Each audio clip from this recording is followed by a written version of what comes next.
Welcome back बच्चों। Engineers gateway के YouTube platform पर जो इंजीनियरिंग फिजिक्स सब्जेक्ट है उसके मिनी कैप्सूल सीरीज में मैं आपका स्वागत करता हूं।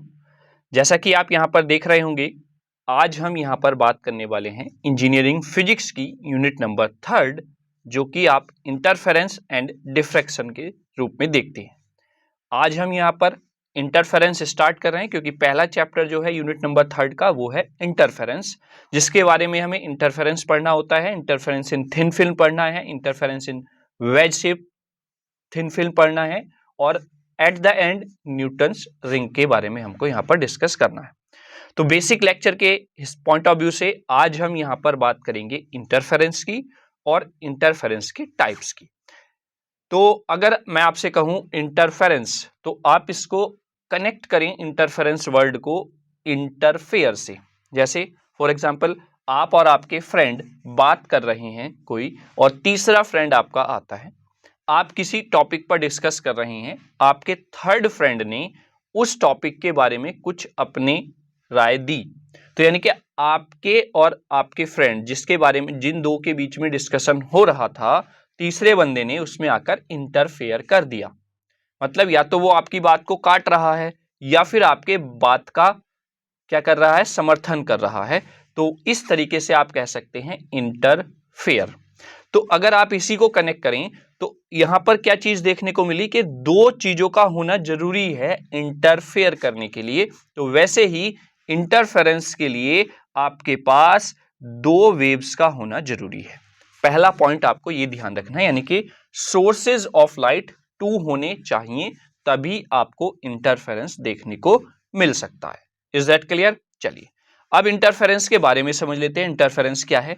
बेसिकली इंटरफेरेंस जो है एक नेचुरल फिनोमिना है लाइट का एक नेचुरल फिनोमिना है। और जैसा कि मैंने एग्जाम्पल के हिसाब से आपको बताया है, तो उन दो जो लाइट्स हैं उनका दो या दो से अधिक लाइट्स का इंटरेक्ट होना एक दूसरे के साथ, वही इंटरफेरेंस क्रिएट करता है। उसमें आपका जो इंटरफेयर हो रहा है वो सेम सिचुएशन में भी हो सकता है या अपोजिट सिचुएशन में हो सकता है। उन दोनों के हिसाब से ही आपके टाइप्स ऑफ इंटरफेरेंस आते हैं। तो पहले मैं जो ये थ्योरी यहां पर लिखी हुई है, किस तरीके से अगर आपसे इंटरफेरेंस बेसिकली पूछा जाए तो कैसे आप उसको डिफाइन करेंगे, वो मैं आपको बता देता हूं। तो यहां पर लिखा हुआ है interference of light is a natural phenomena that occurs when, ये ध्यान रखेंगे, टू और मोर light waves interact with each other. मतलब दो या दो से अधिक लाइट जब आपस में इंटरेक्ट करेंगी एक दूसरे के साथ, तो उससे होगा क्या? Causing the combined amplitude of the wave to increase और डिक्रीज। इन दो पॉइंट्स पर आप ध्यान देंगे।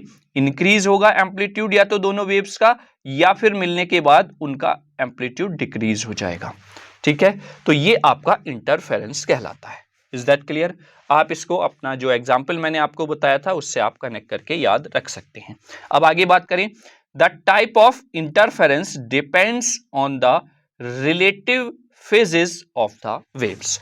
जो आपका टाइप ऑफ इंटरफेरेंस है, जैसा कि आपने 12th लेवल पर भी पढ़ा होगा, कंस्ट्रक्टिव इंटरफेरेंस और डिस्ट्रक्टिव इंटरफेरेंस, अगर आपको रिकॉल करें आप और याद आया आपको, तो वो दोनों टाइप्स जो हैं, it depends on the combined amplitude of the waves. वो इंक्रीज हुआ है या डिक्रीज हुआ है, उसके हिसाब से ही ये डिपेंड करता है। ठीक है, क्लियर हो गया?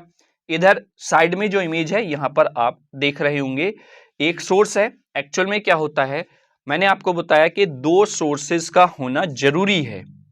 ठीक है, आगे हम नेक्स्ट किसी मिनी वीडियो में हम क्या क्या टर्म्स एंड कंडीशंस हैं जो इंटरफेरेंस के लिए जरूरी होती हैं वो हम आगे डिस्कस करेंगे। उसमें एक पॉइंट आपको मिलेगा कि दोनों जो सोर्सेज हैं, जिनके दो या दो से अधिक जो सोर्सेज हैं जिनके इंटरेक्शन से आपको इंटरफेरेंस मिल रहा है, वो दोनों या दो से अधिक जो सोर्सेज हैं वो कोहेरेंट नेचर के होने चाहिए। और नेचर में कोई भी सोर्स कोहेरेंट सोर्स नहीं होता है, वो बनाना पड़ता है। उसके लिए आपने 12th पर में पढ़ा होगा यंग्स डबल स्लिट एक्सपेरिमेंट। तो ये यंग्स डबल स्लिट एक्सपेरिमेंट ही आपको यहां पर देखने को मिल रहा है। एक सोर्स ऑफ लाइट है S, जिसके आगे हमने दो स्लिट्स लगा दी हैं, एक स्लिट ए है और एक स्लिट बी है। ठीक है, जब सोर्स से लाइट इन दोनों स्लिट से पास होगी तो अब ये दोनों जो स्लिट्स हैं ये अब नए सोर्स की तरह बेटा काम करना स्टार्ट कर देंगे। अगर आप आगे देखें यहां पर तो ये ए जो है it work as a new source of light. तो यहां से जो लाइट निकल रही है वो एक न्यू सोर्स से लाइट आप कह सकते हैं निकल रही है। वैसे ही जो V है ये भी एक न्यू सोर्स की तरह काम कर रहा है, तो यहां से भी अब आपकी लाइट जो है एज ए सोर्स यहां से निकलना स्टार्ट होगी, आगे बढ़ेगी। ठीक है, अब ये दो सोर्सेज हो गए।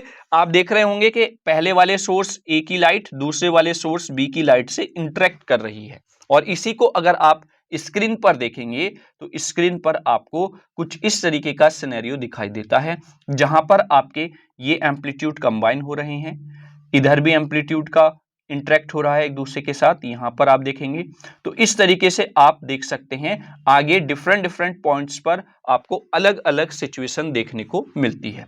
जहां पर सेम सिचुएशन है वहां पर आप देख रहे होंगे इस तरीके का सिनेरियो, जहां पर अपोजिट सिचुएशन है वहां पर इस तरीके का सिनेरियो आपको देखने को मिल रहा है। अब कहां पर कौन सा सिनेरियो आपको देखने को मिलेगा उसका डिस्कशन हम आगे करते हैं टाइप्स ऑफ इंटरफेरेंस में। आई होप इंटरफेरेंस के बारे में बेसिक आपको सारा क्लियर हुआ होगा। चलिए आगे नेक्स्ट स्लाइड पर चलते हैं। अब पहला जो टाइप है वो है आपका कंस्ट्रक्टिव इंटरफेरेंस। जो इंटरफेरेंस का पहला टाइप होता है वो है आपका कंस्ट्रक्टिव टाइप इंटरफेरेंस। ठीक है, अब कंस्ट्रक्टिव टाइप इंटरफेरेंस कब मिलता है, तो कंस्ट्रक्टिव टाइप इंटरफेरेंस को आप रिलेट करेंगे कंस्ट्रक्शन से।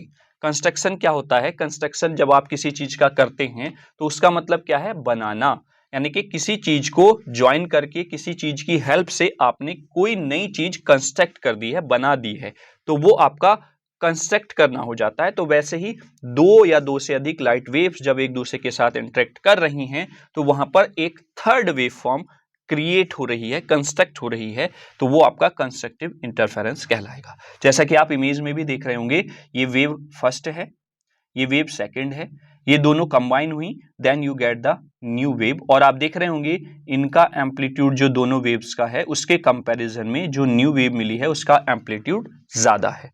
ठीक है, तो it called the constructive interference. I hope यहां तक आपको क्लियर हो गया होगा। ठीक है, चलिए अब हम बात कर लेते हैं इसके बारे में कैसे आप लिखेंगे।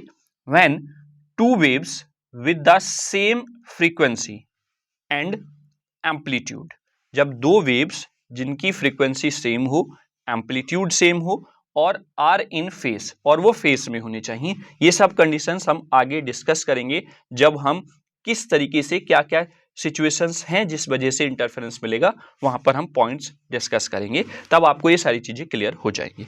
तो कहने का मतलब ये है कि हमारे पास जो दो वेव्स हैं जो आगे जाके इंटरेक्ट करेंगी और आपको कंस्ट्रक्टिव इंटरफेरेंस देंगी, वो सेम फ्रीक्वेंसी की होनी चाहिए, सेम एम्पलीट्यूड की होनी चाहिए और फेज में होनी चाहिए। फेज में मतलब देखिए आप यहां से ये वेव स्टार्ट हुई है ऐसे, तो ये वाली वेव भी बेटा यहीं से स्टार्ट हुई है ऐसे, फिर आगे नेक्स्ट साइकिल के लिए देखें तो भी सिचुएशन वही है ऐसे, और नेक्स्ट साइकिल भी आपकी ऐसे ही है सिनेरियो। तो इस तरीके से आपकी अगर दोनों सोर्सेज की लाइट आ रही है then the resulting wave has a larger amplitude. आप यहां पर देख रहे होंगे ये एम्पलीट्यूड लार्जर है कंपेयर टू दिस एम्पलीट्यूड। ठीक है, इसका मतलब आप ये कह सकते हैं 2 + 2 = 4। ठीक, then either of the original wave, कोई सी भी एक ओरिजिनल वेव जो है उसके एम्पलीट्यूड के कंपैरिजन में इसका एम्पलीट्यूड जो है वो लार्जर है, that means you get the constructive interference. I hope आपको क्लियर हुआ होगा। देखिए वेव इस तरीके की हो चाहे इस तरीके की हो, नीचे जो आप देख रहे हैं यहाँ पर ये एक वेव है, ये दूसरा वेव है, दोनों को मिलाएंगे then you get the new third wave constructive interference में। ये देखिए यहाँ पर ये यहां से स्टार्ट हो रही है तो ये भी यहां से स्टार्ट हो रही है। ठीक है, जब दोनों मिली तो एम्पलीट्यूड क्या हो गया बेटा, इंक्रीज हो गया। Is that clear? तो ये आपका कंस्ट्रक्टिव इंटरफेरेंस हो जाता है। आई होप आपको कंस्ट्रक्टिव इंटरफेरेंस भी क्लियर हुआ होगा। ठीक है, चलिए अब बात कर लेते हैं सेकंड टाइप की, डिस्ट्रक्टिव इंटरफेरेंस की। तो डिस्ट्रक्टिव इंटरफेरेंस दूसरा टाइप होता है।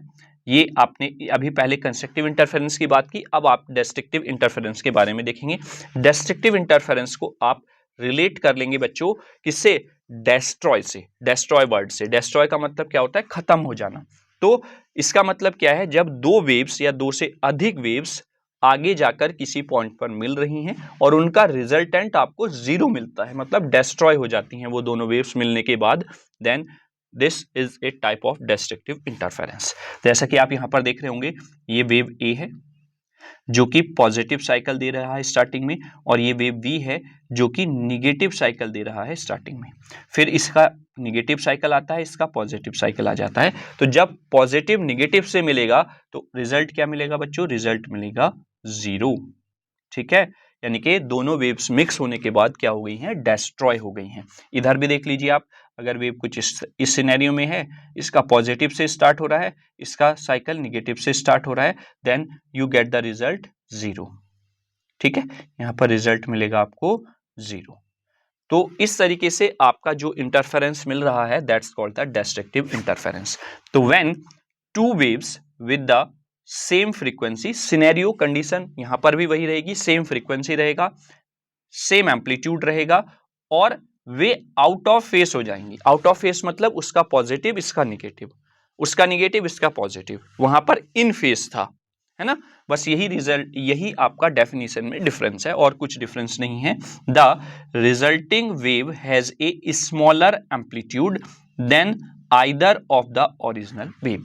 तो यहां पर जो रिजल्टिंग वेव मिल रही है उसका जो एम्पलीट्यूड है वो स्मॉलर है compare to the original wave A या फिर वेव वी के कंपैरिजन में, या फिर आप कह सकते हैं कि वो जीरो ही आपको रिप्रोड्यूस करेगी। तो that's called the destructive interference. I hope यहां तक आपको क्लियर हुआ होगा। अब यहां पर जब आप नेक्स्ट पढ़ेंगे इंटरफेरेंस इन थिन फिल्म या वेज शेप फिल्म या न्यूटन्स रिंग, तो ये कंस्ट्रक्टिव और डिस्ट्रक्टिव इंटरफेरेंस जो मिलेगा उसके लिए आप फाइंड आउट करते हैं पाथ डिफरेंस। तो ये कंस्ट्रक्टिव और डिस्ट्रक्टिव के लिए क्या होगा वो भी हम यहीं पर डिस्कस कर लेते हैं बच्चों। तो कंस्ट्रक्टिव इंटरफेरेंस तब मिलेगा जब इन दोनों वेव्स, जहां पर ये वेव एक्स और वेव वाई है, अगर इनके बीच का पाथ डिफरेंस, मैं यहां पर लिख देता हूं बच्चा कि path difference equals to n lambda. ठीक है, मतलब कहने का ये है कि वेव फर्स्ट यानी कि वेव एक्स और वेव वाई के बीच में अगर पाथ डिफरेंस एन लैम्डा का आता है, then you get the constructive interference. ये कंडीशन है, आपको ये याद रखनी है। जब आगे आप इंटरफेरेंस इन थिन फिल्म या इंटरफेरेंस इन वेज फिल्म के डेरिवेशन करेंगे, देन आप उसमें पाथ डिफरेंस ही फाइंड आउट करेंगे और उसको इक्वेट करेंगे इस ओरिजिनल वैल्यू के साथ। ठीक है, तो कंस्ट्रक्टिव इंटरफेरेंस में पाथ डिफरेंस अगर एन लैम्डा यानी कि लैम्डा के मल्टीपल में है, then you get the constructive interference. ठीक है, और एक रिलेशन होता है पाथ डिफरेंस और फेज डिफरेंस में, वो भी मैं लिख देता हूं यहां पर।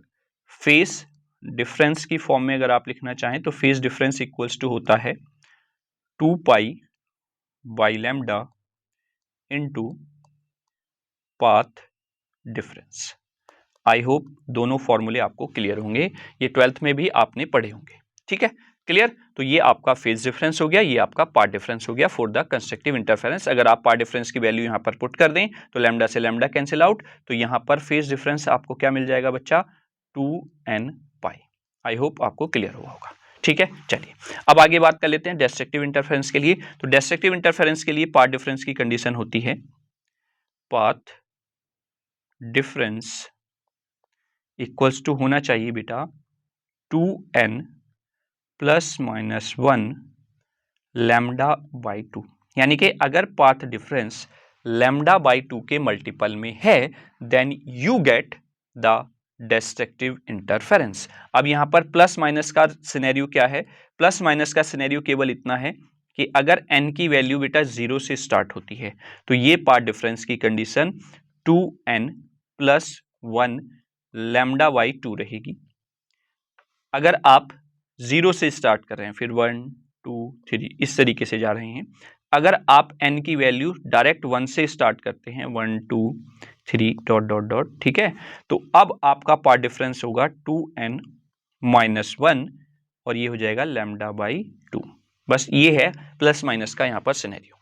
ठीक है, और फेज डिफरेंस की फॉर्म में अगर आप लिखना चाहते हैं तो वहां पर मैंने आपको फॉर्मूला रिलेशन बताया है दोनों के बीच में, वहां पर आप ये पार्ट डिफरेंस पुट कर सकते हैं। तो अगर आपको ये पार्ट डिफरेंस मिलता है दोनों वेव्स के बीच में, then you get destructive interference. और अगर आपको पार्ट डिफरेंस n लैम्डा यानी कि लैम्डा के मल्टीपल में मिलता है, then you get the constructive interference. I hope आपको इंटरफेरेंस क्या होता है, इंटरफेरेंस के दोनों टाइप्स कंस्ट्रक्टिव और डिस्ट्रक्टिव इंटरफेरेंस दोनों क्लियर हुए होंगे। किस कंडीशन पर या किस पार्ट डिफरेंस पर आपको कंस्ट्रक्टिव इंटरफेरेंस मिलेगा, किस पार्ट डिफरेंस पर आपको डिस्ट्रक्टिव इंटरफेरेंस मिलेगा, ये भी आपको क्लियर हुआ होगा। तो आई होप आपका बेसिक इंटरफेरेंस के बारे में जो नॉलेज है वो अच्छी हो गई होगी, और आगे जब हम इंटरफेरेंस के बारे में नेक्स्ट डिस्कस करेंगे तो आपको बेहतर तरीके से क्लियर हो जाएंगी और सारी चीज़ें। तो आई होप आपने लेक्चर को एंजॉय किया होगा। अगर लेक्चर अच्छा लगा है तो आप ये लाइक वाला बटन जरूर प्रेस कर दें, और अगर आप हमारे चैनल पर नए हैं तो चैनल को सब्सक्राइब कर लें और बेल आइकन को प्रेस कर लें, ताकि ये मिनी कैप्सूल सीरीज की वीडियोस का नोटिफिकेशन आपको समय समय पर मिलता रहे। वैसे हमारे YouTube चैनल पर पूरा फिजिक्स ऑलरेडी अपलोडेड है, चाहे आप न्यूमेरिकल पॉइंट ऑफ व्यू से देख लीजिए, थ्योरी पॉइंट ऑफ व्यू से देख लीजिए, या फिर आप डेरिवेशन पोर्शन से देख लीजिए, या 2 मार्क्स के पॉइंट ऑफ व्यू से इंपॉर्टेंट क्वेश्चन, लॉन्ग क्वेश्चन, सारी चीजें हमारे YouTube चैनल पर ऑलरेडी अपलोडेड हैं। तो डिटेल में पढ़ने के लिए आप हमारे चैनल की प्लेलिस्ट पर विजिट कीजिए, वहां पर यूनिट वाइज प्लेलिस्ट पूरी फिजिक्स की बनी हुई है, वहां पर जाकर आप लाभ उठा सकते हैं। तो अगर आपको वीडियो अच्छा लगा है तो बस आपको हमारी हेल्प इतनी करनी है कि वीडियो को अपने फ्रेंड्स के साथ, अपने क्लासमेट्स के साथ ज़्यादा से ज़्यादा शेयर कर दें, ताकि सभी बच्चों तक ये इंफॉर्मेशन पहुंच जाए। और ये आपको पता ही है कि हमारे YouTube चैनल पर कोई भी आपको सब्सक्रिप्शन नहीं लेना है, सारी चीज़ें फ्री ऑफ कॉस्ट आपको यहाँ पर मिलेंगी। जितने भी सब्जेक्ट हैं कभी भी वो आपको, या फिर हम ये नहीं कहेंगे कि ये वाला ऐप इंस्टॉल कीजिए वहाँ पर जाकर आपको ये वीडियोज़ मिलेंगी, नहीं, सारा फ्री ऑफ कॉस्ट है।